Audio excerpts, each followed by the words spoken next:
Ninth class में सभी बच्चों का स्वागत है। ये नाइन्थ का फिजिक्स क्लास होगा।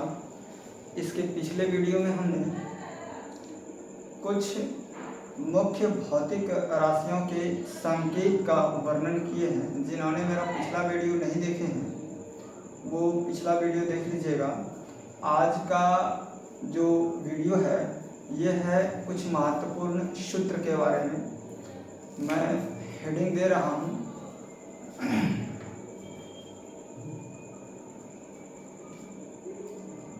कुछ महत्वपूर्ण सूत्र, इंग्लिश इसका सम इम्पोर्टेंस फॉर्मूला।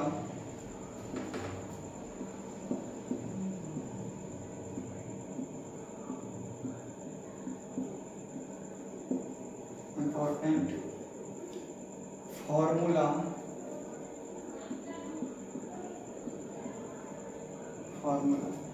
ये आप लोग हेडिंग दे दीजिएगा। पहला फॉर्मूला, देखिए पढ़ाने का सबका अपना अपना एक रूल होता है। मैंने सबसे पहले संकेत बताया। अब जितने नाइन्थ फिजिक्स में, पूरे फिजिक्स में जितना फॉर्मूला आएगा हम एक बार उसे संक्षिप्त में लिख देंगे ताकि आपको ये ना लगे कि हम जो है ये फॉर्मूला ना पढ़ पाएँ, या जब आप डिटेल पढ़ेंगे उसका तो आप पता कर पाएंगे कि कौन सा फॉर्मूला मेरा छूट गया। यदि कोई फॉर्मूला छूट जाएगा यानी पढ़ाई आपका छूट जाएगा तो इस फॉर्मूला से भी आपको पता चल जाएगा कि हम जहाँ पढ़ रहे हैं इतना सिलेबस मेरा कटौती कर लिया। इसलिए इस फॉर्मूला को हम पहले लिख रहे हैं ताकि आप अच्छे ढंग से इसे जान पाएँ। नंबर 1 फॉर्मूला, चाल बराबर दूरी बटे समय। पिछले वीडियो में हमने बताए थे कि चाल को v से सूचित किया जाता है, दूरी को s से सूचित किया जाता है, समय को t से सूचित किया जाता है।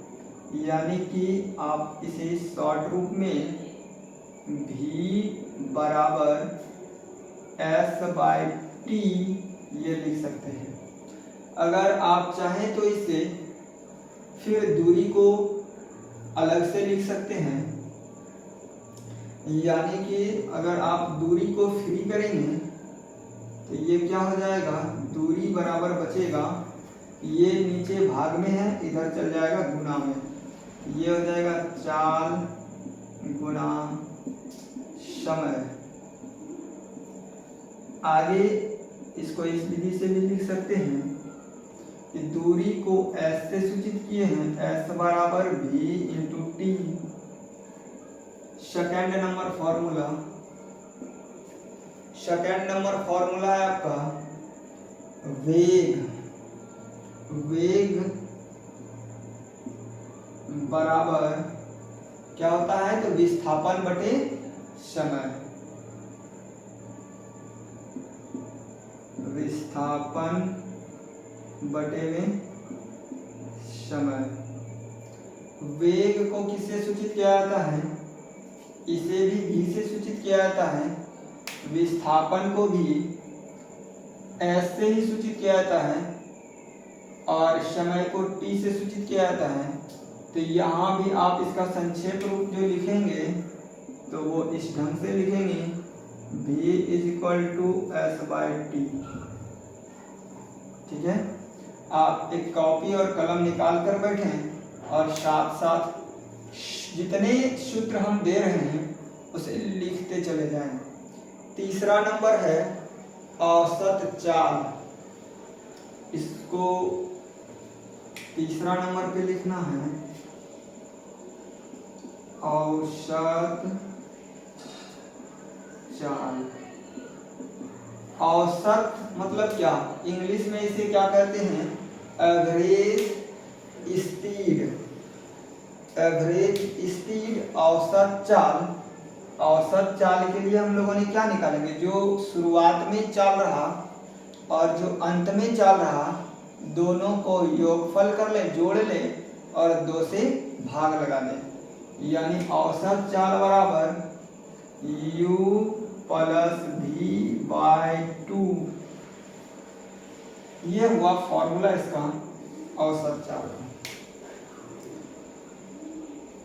अब निकालेंगे त्वरण।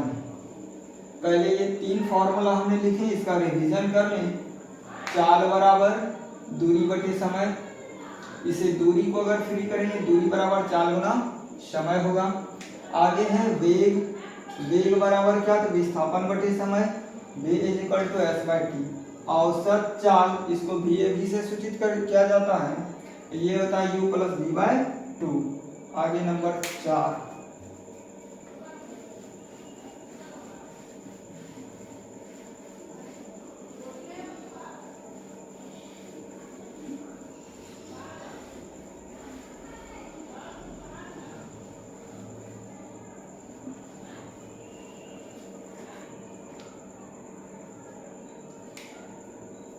चौथा नंबर पे त्वरण। त्वरण को स्मॉल a से सूचित किया जाता है। त्वरण बराबर क्या होता है, त्वरण बराबर होता है v माइनस यू बटे टी। अगर आप इसे और फ्री करेंगे तो a t हो जाएगा, a इंटू टी बराबर ये हो जाएगा v माइनस u।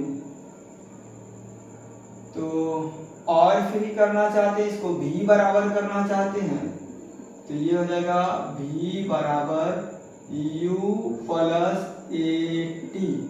ये फॉर्मूला डायरेक्ट आपको याद रखना है और ये भी याद रखना है, a बराबर v minus u by t और v is equal to u plus a T.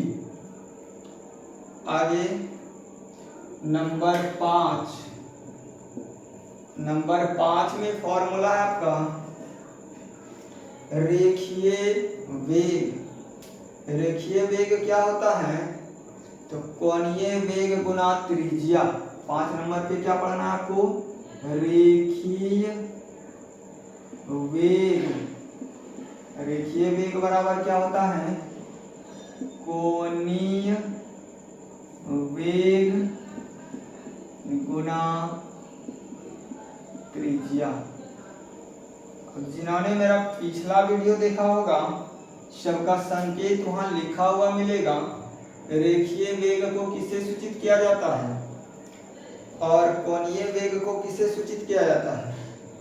रेखीय वेग को v से सूचित किया जाता है, सब हम लिखवा दिए हैं। और कोणीय वेग को w के तरह बताए थे होता है, लेकिन इसे पढ़ा जाता है ओमेगा। और त्रिज्या को r से सूचित किया जाता है, यानी v is equal to omega into r। ये है आपका 5वां नंबर रेखीय वेग का फॉर्मूला। अब 6ठा नंबर पे जानना है वृत्त की परिधि। वृत्त की परिधि, वृत्त का परिधि क्या होता है, 2 पाई r। 6ठा नंबर पे क्या पढ़ रहे हैं लोग, वृत्त की परिधि। ये क्या होता है, 2 पाई r। अब अगर आप आगे बढ़ें तो वृत्त की त्रिज्या पढ़ें। जैसे वृत्त ये है आपका, इसमें क्या क्या चीजें जानना है। तो यहाँ ये इसका सेंटर कहलाता है, यहाँ से यहाँ की दूरी इसका त्रिज्या कहलाता है, और एक त्रिज्या को मिला देंगे तो ये व्यास कहलाएगा। तो वृत्त की त्रिज्या बराबर अगर पूछा जाए तो व्यास बटे 2। और 7 नंबर पे अगर हम लिख दें वृत्त की त्रिज्या, जिसे r से सूचित करते हैं, तो ये क्या होगा, व्यास का आधा, यानी व्यास को d से सूचित करते हैं, डायमीटर d बाय 2 हो जाएगा। अगला नंबर 8, अगर हमें वृत्त का क्षेत्रफल पूछा जाए, ये इस तरीका से बनता है। वृत्त का क्षेत्रफल, इस सारा चीज फिर आप जाकर के मैथ में पढ़ लेंगे वृत्त के बारे में। ये होता है पाई r स्क्वायर। वृत्त का क्षेत्रफल क्या होता है, ये होता है पाई आर स्क्वायर। अभी तुरंत आपने ये फॉर्मूला पढ़ा v बराबर u प्लस ए टी। अब इसके बाद ये तो वेग निकालने का गति का समीकरण जब आप पढ़ेंगे तो वहाँ 3 फॉर्मूला पढ़ना पड़ेगा आपको। तो 9th नंबर पे हमने गति का दूसरा फॉर्मूला से अगर लिखें तो अगला आता है s बराबर क्या होता है, s हो गया आपका क्या, दूरी। s बराबर होता है u t plus half A T square. यहाँ s हो गया दूरी, u हो गया प्रारंभिक वेग, t हो गया समय, a हो गया आपका त्वरण और यहाँ t स्क्वायर यानी टाइम का स्क्वायर।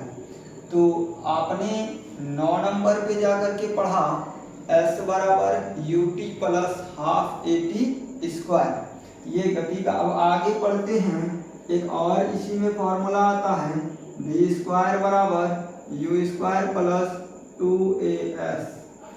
आपने जो ये 4 नंबर पे फॉर्मूला पढ़ा है ये तीनों साथ में रहता है, इसलिए हम इस फॉर्मूला को यहाँ भी लिख देते हैं v बराबर u प्लस ए टी। पहले इसी फॉर्मूला को पढ़ना है तब इसको पढ़ा जाएगा वहाँ। ऐसे ही आपके बुक ने इसे सजा के लिखा है। तो आपने पढ़ लिए कि v बराबर u प्लस ए टी एक फार्मूला, s बराबर U T plus half A T square, और अगला पढ़ेंगे v स्क्वायर बराबर यू स्क्वायर प्लस 2as। हमने पूरे फिजिक्स का फॉर्मूला एक जगह इसलिए रखे हैं ताकि आपको देखने पढ़ने में सुविधा हो। अगला 10वां नंबर जानना है, इससे पहले हम इसे हटा देते हैं, एक बार रिवीजन कर लीजिए इसके बाद हटाते हैं। तो आरन बराबर पढ़े आपने ए बराबर v माइनस यू बटे टी। आगे पढ़े इसको हल किए तो ये निकला a t is equal to v minus u. इसको और हल किए तो v बराबर u प्लस ए टी। इसके बाद क्या पढ़े, रेखीय वेग। रेखीय वेग बराबर क्या है, कोणीय वेग गुना त्रिज्या। रेखीय वेग को v से सूचित किया जाता है, कोणीय वेग को ओमेगा से, त्रिज्या को r से। वृत्त की परिधि 2 पाई r। वृत्त का त्रिज्या, वृत्त की त्रिज्या क्या होता है, तो व्यास का आधा, व्यास बटे 2। वृत्त का क्षेत्रफल ये होता है पाई r स्क्वायर। आगे है s बराबर U T plus half A T square, ये गति का समीकरण है और ये तो ऊपर पढ़ लिए हैं। और v स्क्वायर बराबर यू स्क्वायर प्लस 2as। उम्मीद करता हूं कि आप इसे अच्छे ढंग से समझ पाए होंगे। अब इसे हटाते हैं।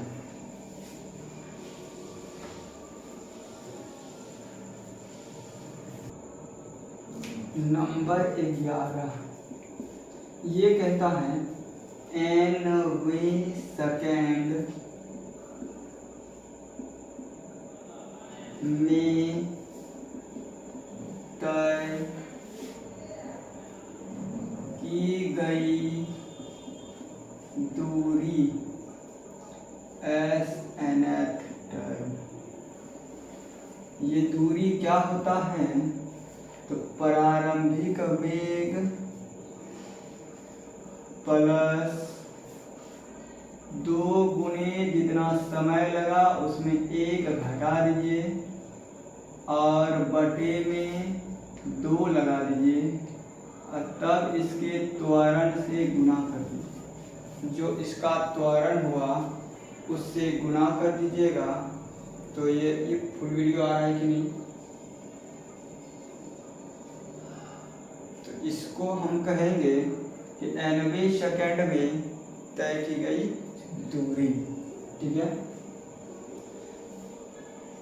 nवे सेकंड में तय की गई दूरी ऐसे ही निकालते हैं कि जो प्रारंभिक वेग है उसको जोड़ लें, उसको ऐड करेंगे किसमें, जो दुगुना समय 2 से गुना कर देंगे, जितना समय लगा जितना सेकंड लगा उसमें 1 घटा के 2 से भाग देंगे और त्वरण से गुना कर देंगे। तो ये बताएगा कि जितना सेकंड में आपको तय की गई दूरी निकालना था वो निकल जाएगा।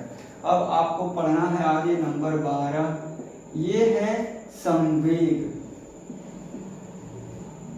संवेग को P से सूचित किया जाता है और ये क्या होता है, संवेग मतलब आपको निकालना क्या है संवेग। हम तो अभी केवल फॉर्मूला बता रहे हैं, बाद में इसका डिस्कशन करेंगे। संवेग बराबर होता है द्रव्यमान, जिसे m से सूचित किया जाता है, और गुना वेग, दोनों अलग अलग चीजें हैं, इसे v से सूचित किया जाता है। तो p बराबर m इंटू v, यानी आप संक्षिप्त रूप में इसे लिखेंगे p is equal to m into v। ये किसका फॉर्मूला है? ये है संवेग का फॉर्मूला। अब इसका अगला फॉर्मूला आपका आएगा नंबर 13 में, बल को F से सूचित किया जाता है, और ये होता है F is equal to m into a. m क्या है? द्रव्यमान, और ए क्या है? त्वरण। तो आप इसे ऐसे लिख सकते हैं F is equal to m into ए।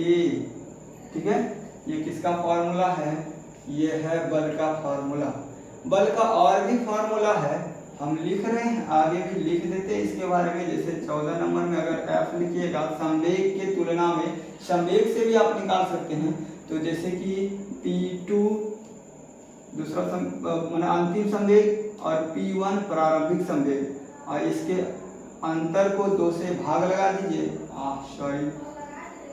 इसके अंतर को समय से भाग लगा दीजिएगा, तो ये हो जाता है बल। तो क्या हुआ कि संवेग, ये ऐसे ही ऑब्जेक्टिव में क्वेश्चन भी पूछा जाता है, संवेग के अंतर की दर को क्या कहते हैं? तो बल कहते हैं। ठीक है, ये ऑप्शन में आएगा, आपको ऑब्जेक्टिव में ये पूछा जाता है, जहाँ P1 क्या है? प्रारंभिक संवेग, और P2 क्या है? अंतिम संवेग। ठीक है, आगे क्या पढ़ना है आपको? नंबर 15 आएगा आवेग। संवेग और आवेग दोनों अलग अलग चीजें हैं। तो आवेग को हमने क्या किससे सूचित करते हैं? आवेग को I से सूचित करते हैं। आवेग इसे सूचित किया जाता है I से। I इक्वल टू आवेग क्या होता है? तो बल गुने समय। ये हो जाएगा आपका F इंटू टी। ठीक है, आवेग बराबर बल गुने समय। अब इसके आगे क्या पढ़ना है आपको? संवेग संरक्षण का सिद्धांत। संवेग संरक्षण का सिद्धांत, इसने संवेग को संरक्षित बताया था, और टोटल संवेग संरक्षित रहता है। संवेग संरक्षण के सिद्धांत से आपने क्या पढ़ेंगे कि टोटल संवेग जो होता है वो संरक्षित होता है। जैसे पहला संवेग को हमने कह दिए m1 u1 और m2, फिर आएगा u2। इस तरह से अंतिम संवेग के लिए क्या निकालेंगे? m1 v1 m2 v2। ये संवेग का p बराबर mv, अभी पढ़े थे तो ऊपर पढ़ा है यहाँ नंबर 11 में। p बराबर क्या होता है? mv। p क्या है? संवेग है। तो कुल संवेग क्या रहता है? संरक्षित रहता है। ये आपने जो हमने ये जो 16 फॉर्मूला लिखे हैं, ये आपने गति के चैप्टर में पढ़ेंगे इसको। ये गति के चैप्टर में 16 फॉर्मूला आपको देखने को मिलेगा। यही है गति चैप्टर। अब इसके बाद आप पढ़ेंगे कार्य, ऊर्जा और इससे पहले आप पढ़ेंगे भार के बारे में। तो अभी हम इसके आगे लिखते हैं अगला फॉर्मूला, इसको हटा देते हैं।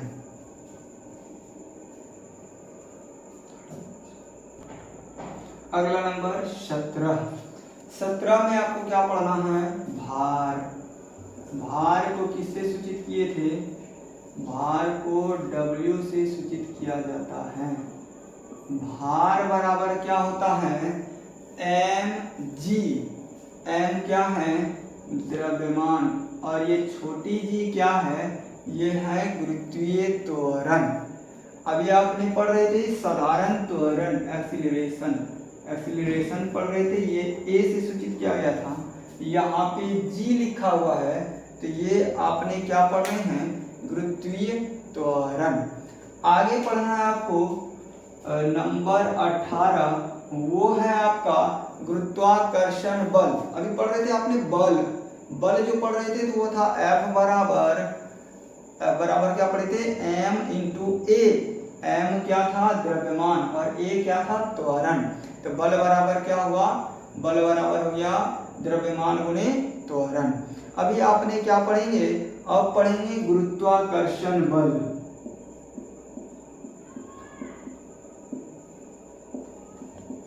गुरुत्वाकर्षण बल, इस बल को भी F से ही सूचित किया जाता है और इसका फॉर्मूला होता है G into M1 M2 bye D। ये M1 M2 क्या है और ये G क्या है, G है गुरुत्वीय त्वरण नियतांक, M1 है आपका पहले वस्तु का द्रव्यमान, M2 है दूसरे वस्तु का द्रव्यमान, और डिस्टेंस, D से क्या है, डिस्टेंस, दोनों पिंडों के बीच की दूरी। जब वहां हम पढ़ाएंगे तो डिटेल से करेंगे, अभी हम केवल फॉर्मूला बता रहे हैं आपको कि ये गुरुत्वीय बल को, गुरुत्वाकर्षण बल को ऐसे ही निकाला जाता है, गुरुत्वाकर्षण बल। आगे आपको लिखते हैं हम 19 नंबर फॉर्मूला, और 19 नंबर में क्या पढ़ना है आपको, गुरुत्वीय त्वरण। क्या पढ़ना है आपको, गुरुत्वीय त्वरण।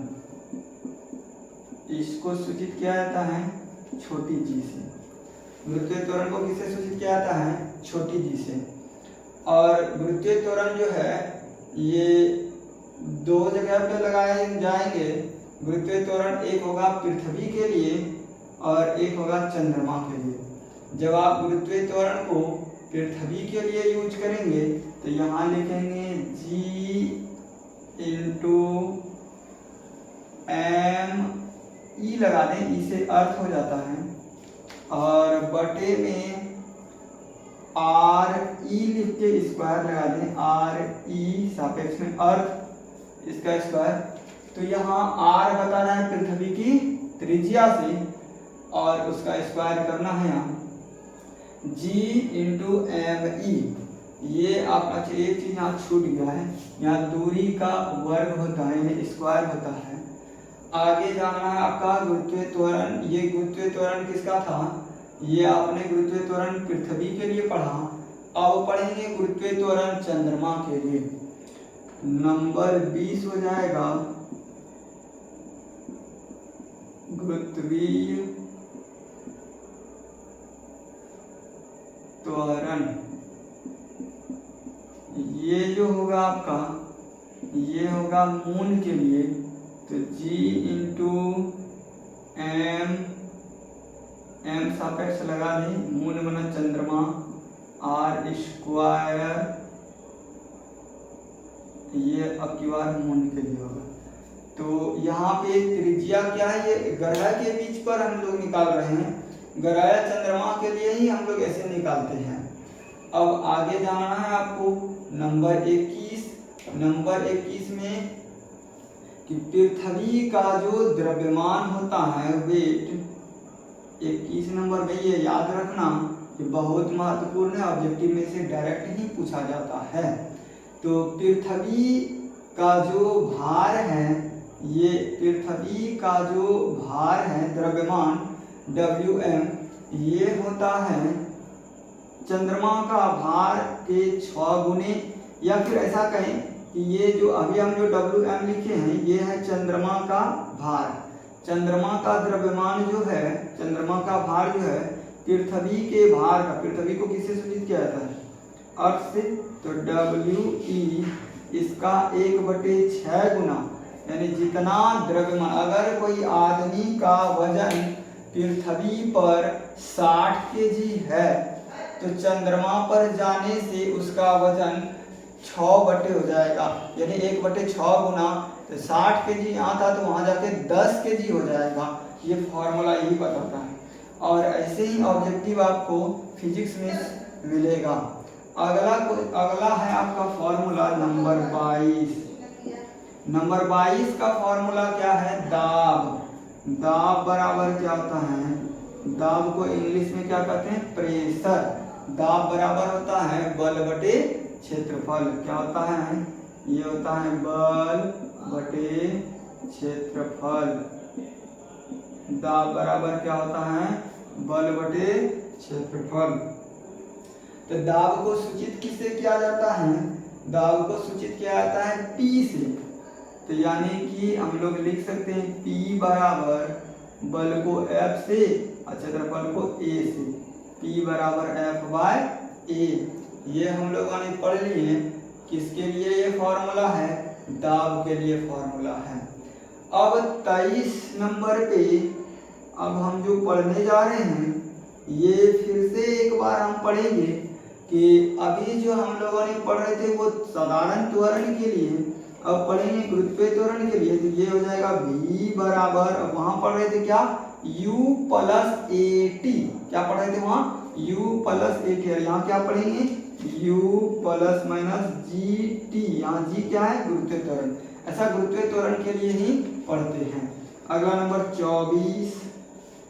24 क्या है कि पहले हम लोगों ने पढ़े इसके लिए, वहां पढ़े थे s मतलब दूरी होता था, और यहाँ निकालेंगे चूंकि गुरुत्व बल तो पिंडों के बीच लगेगा, तो इसका हाइट निकालेंगे। तो वहाँ s ना लिख करके h लिखेंगे। अब h बराबर क्या होता है, u T plus half G T square, और इसमें प्लस और माइनस दोनों लगाते हैं सिंबल में। आगे क्या पढ़ना है, आगे पढ़ना है 25 नंबर में v स्क्वायर बराबर u स्क्वायर प्लस, वहाँ पढ़ते थे 2as, और यहाँ क्या पढ़ेंगे, प्लस माइनस दोनों यूज करना है। क्योंकि ऊंचाई अब नीचे से दिया गया कि ऊपर से दिया गया, ये पता चलेगा। वहाँ नीचे से गेंद फेंका गया है कि ऊपर से गिराया गया है गेंद, उसके आधार पे ये फॉर्मूला बना है।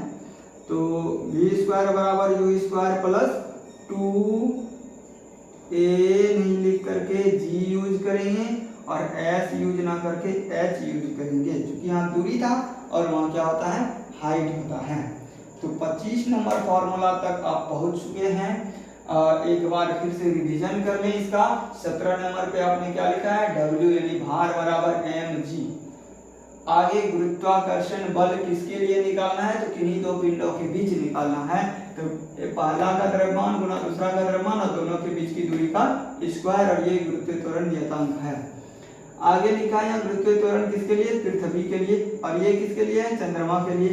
आगे कह रहा है कि अगर पृथ्वी पर और चंद्रमा पर भार में क्या संबंध है, तो चंद्रमा पर का भार जो है पृथ्वी के भार का 1/6 गुना होता है। दाब बराबर क्या होता है, तो बल बटे क्षेत्रफल। v बराबर u plus minus G T. h बराबर क्या, ut plus half G T, ut plus minus half G T square. वहाँ था a t और यहाँ पढ़ना है g t। यानी कि आपने क्या यूज किए, हम ये बता रहे हैं। a बराबर आपने यहाँ पे यूज क्या कर लिए हैं, a को g में कन्वर्ट कर दिए, और s बराबर ये किस में यूज किए हैं, कन्वर्ट कर दिए हैं, s को h में कन्वर्ट कर दिए हैं।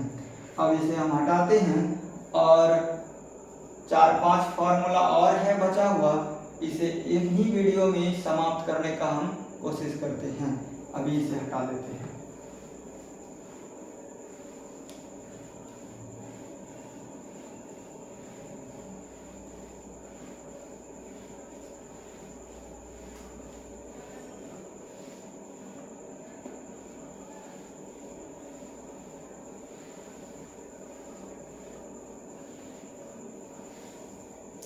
अगला नंबर आएगा गतिज ऊर्जा से यानी संबंधित बातें आएगा। तो W नंबर 26 नंबर पे आएगा। 25 नंबर तक पढ़ लिए हम लोगों ने। 26 नंबर पे आएगा W बराबर, W क्या है, ये है आपका भार। W बराबर क्या होता है, तो बल गुने, W यहाँ कार्य है, भार नहीं, कार्य बराबर क्या होता है, बल गुने विस्थापन, F इंटू एस। हम कब कहेंगे कि कार्य हुआ, मान लीजिए कि आप खूब बल लगा रहे हैं दीवार पर, और दीवार अगर जरा सा भी टसमस नहीं हुआ, मतलब कोई विस्थापन नहीं हुआ, तो हम कहेंगे कि फिजिक्स की भाषा में, विज्ञान की भाषा में कोई काम नहीं हुआ। और इसे निकालने का एक तरीका है, ये अगर थीटा में दिया रहे तब कैसे निकालिएगा, तो ये होता है F into S cos theta.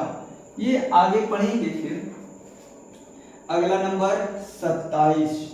27 में क्या है आपको जानना है, शक्ति। शक्ति को P से सूचित किया जाता है, और शक्ति मतलब ताकत आपका जानना है, तो ये क्या होता है, कार्य बटे समय। वीडियो कट रहा है क्या, कार्य बटे समय। कार्य को W से सूचित किया जाता है और समय को S से सूचित किया जाता है, यानी P = W/S लिखेंगे। समझ में आ रहा है ये बातें। अगला फॉर्मूला है आपका, नंबर कितना हो जाएगा 28। 28 नंबर फॉर्मूला आपका गतिज ऊर्जा। इसको PE से या EP से सूचित किया जाता है। गतिज ऊर्जा को पोटेंशियल एनर्जी इंग्लिश में बोला जाता है। गतिज ऊर्जा को इंग्लिश में पोटेंशियल एनर्जी बोला जाता है। तो हमने लिख दिए, या फिर इसको ये भी लिखा जाता है P सापेक्ष में E, ऐसे लिखा जाता है। पोटेंशियल एनर्जी उल्टा हो गया लगता है ना। अच्छा, इसको ऐसे लिखते हैं EP, पोटेंशियल एनर्जी। गतिज ऊर्जा, गतिज ऊर्जा बराबर क्या होता है, ये होता है mgh। गतिज ऊर्जा हो गया। अब एक ऊर्जा और बचा, स्थितिज ऊर्जा। इसको स्थितिज ऊर्जा को कहते हैं काइनेटिक एनर्जी, इसलिए इसको लिखते हैं KE, काइनेटिक एनर्जी। और शॉर्ट में और एक तरीका अगर लिखेंगे तो इसी तरीका से होगा, EK लिख देंगे, काइनेटिक एनर्जी। तो इसके लिए फॉर्मूला आपका क्या होता है, ये होता है 12 mv²। ये हो जाएगा 12 mv²। ये बहुत महत्वपूर्ण है और इसे ऑब्जेक्टिव में पूछा भी गया है।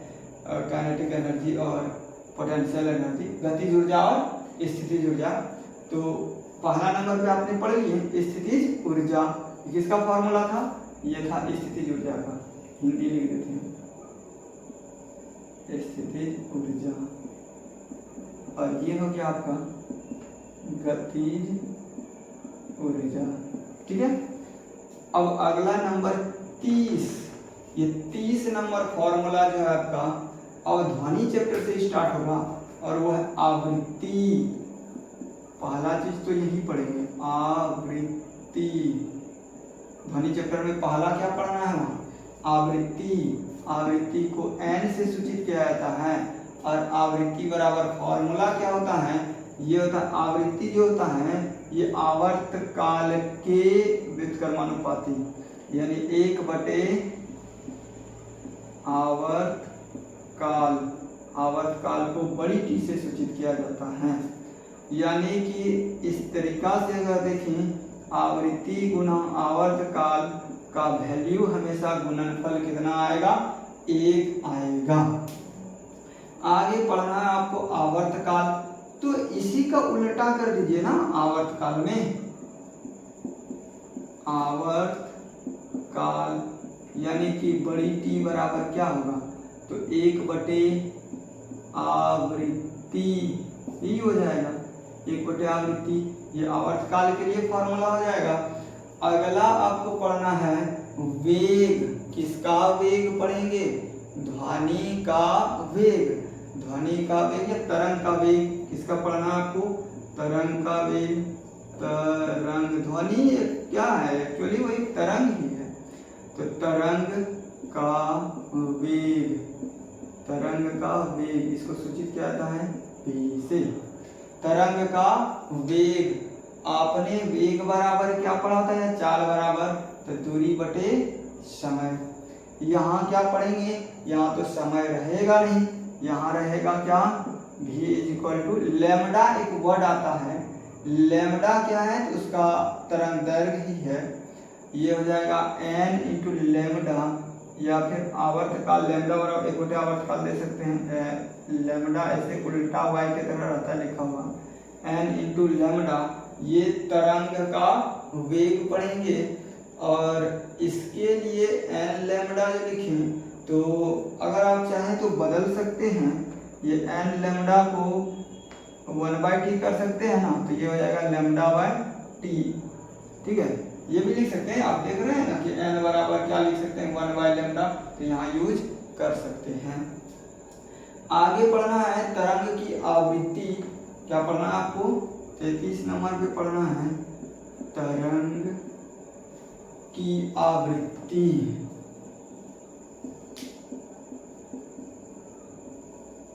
तरंग की आवृत्ति, तरंग की आवृत्ति वही n, तरंग की आवृत्ति को भी n से सूचित किया जाता है और ये होता है आवृत्ति को n से सूचित किया जाता है, ये होता है n = v/λ। तरंग की आवृत्ति अगर यहाँ से खोजेंगे, यही आवृत्ति है और ये इसमें भाग लग जाएगा, तो ये हो जाएगा v/λ। समझ में आया? यानी n यहाँ पे n रहेगा, इसको शॉर्ट में n ही बोलते हैं। n = अगर आप फ्री करेंगे क्या होगा? v/λ। यही हो गया तरंग की आवृत्ति। और एक दो फॉर्मूला है, इसे हटाते हैं, उसके बाद फिर बता रहे हैं।